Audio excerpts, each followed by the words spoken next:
Cher Monseigneur, Georges Pontier, vous êtes en ministère actuellement à Toulouse après avoir été archevêque de Marseille. Vous venez de prêcher une retraite au presbytérium du diocèse de Saint-Flour, donc prêtre et diacre. Quelles ont été un peu les étapes clés de ce cheminement sur 5 jours? C'était pour moi une joie de vivre ces 5 jours avec des prêtres et des diacres et de nous accompagner devant l'intimité du Christ, la rencontre avec la personne de Jésus. Se remettre à l'occasion de ces 5 jours sur celui dont nous avons entendu l'appel, celui qui nous a séduit à un moment donné de notre vie, mais qui nous séduit toujours.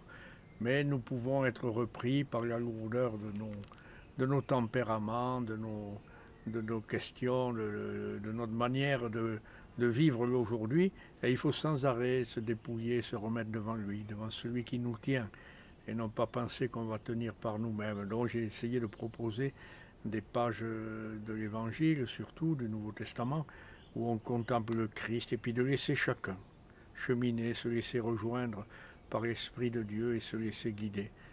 Moi, je ne sais pas le chemin des autres.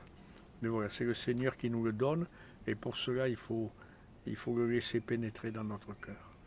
Une retraite de presbytérium, quelle importance cela revêt pour le lien entre les prêtres eux-mêmes et diacres?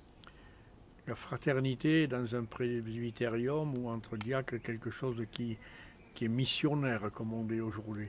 Si jamais on ne sent pas cette amitié, cette affection entre les prêtres, il y a quelque chose de notre vie qui n'est pas en place, ni de notre témoignage. Et nous ne sommes pas chacun propriétaires de la mission, mais nous sommes ensemble serviteurs de cette mission. Et donc le vivre ensemble, c'est très important. Les Saint-Florins vont accueillir bientôt donc leur nouvel évêque, Didier Nobleau. Qu'est-ce que vous pouvez leur souhaiter pour accueillir leur nouvel évêque? D'abord de rendre grâce d'avoir un nouvel évêque et de continuer la route avec lui. Qu'est-ce que je peux souhaiter aux gens du diocèse de Saint-Flour?